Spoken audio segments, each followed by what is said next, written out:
Hello and welcome. This is the Greenbrier Valley Church of the Nazarene with your daily devotion.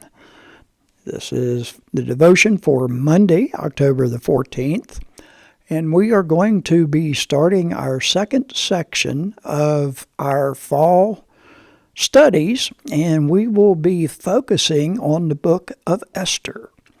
So your devotion today comes from the book of Esther, and we will be looking at chapter 1, verses 1 through 12. And here's the word of the Lord. This is what happened during the time of Xerxes, the Xerxes who ruled over 127 provinces stretching from India to Cush. At that time, King Xerxes reigned from his royal throne in the citadel of Susa. And in the third year of his reign, he gave a banquet for all his nobles and officials. The military leaders of Persia and Media, the princes and the nobles of the provinces were present. For a full 180 days he displayed the vast wealth of his kingdom and the splendor and glory of his majesty. When these days were over, the king gave a banquet lasting 7 days in the enclosed garden of the king's palace for all the people from the least to the greatest who were in the citadel of Susa. The garden had hangings of white and blue linen, fastened with cords of white linen and purple material, to silver wings on marble pillars. There were couches of gold and silver on a mosaic pavement of polypry, marble, mother of pearl, and other costly stones. Wine was served in goblets of gold, each one different from the other, and the royal wine was abundant, in keeping with the king's liberality. By the king's command, each guest was allowed to drink with no restrictions, for the king instructed all the wine stewards to serve each man what he wished.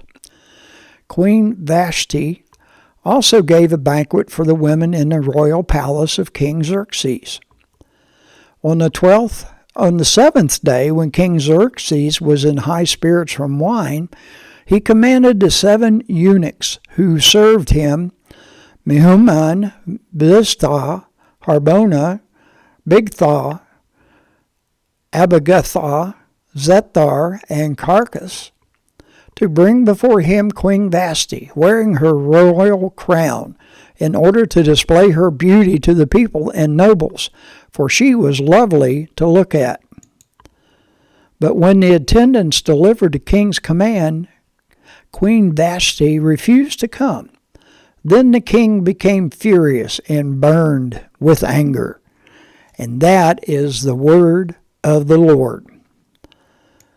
Our article today is titled, Saying No. Make it a little bit bigger here for you. And our article for today and this week is written by Joanne Shade.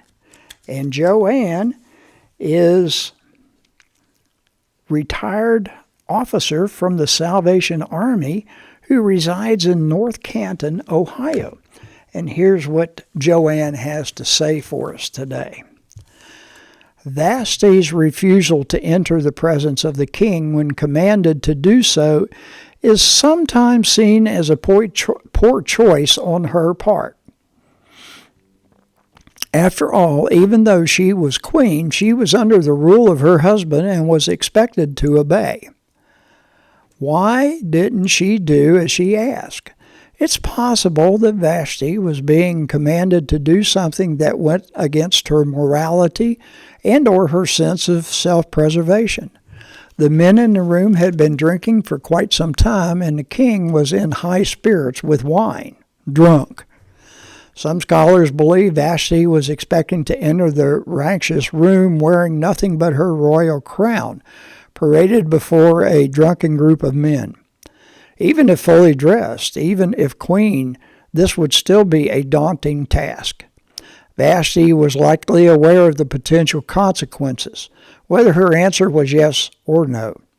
Yet at a potentially heavy cost to herself, She chose no. No can be an appropriate, even necessary answer to power. Sometimes we can say yes doesn't mean we have to. Grant us, O Lord, the wisdom to know the difference. The hymn today is Be Thou My Vision. That's a traditional Irish hymn translated by Mary E. Byrne. Be thou my wisdom, and thou my true word. I ever with thee, and thou with me, Lord. And from 1 Corinthians chapter 10, verse 31, so whether you eat or drink or whatever you do, do it all for the glory of God. And that is your daily devotion for Monday, October the 14th. Have a blessed day.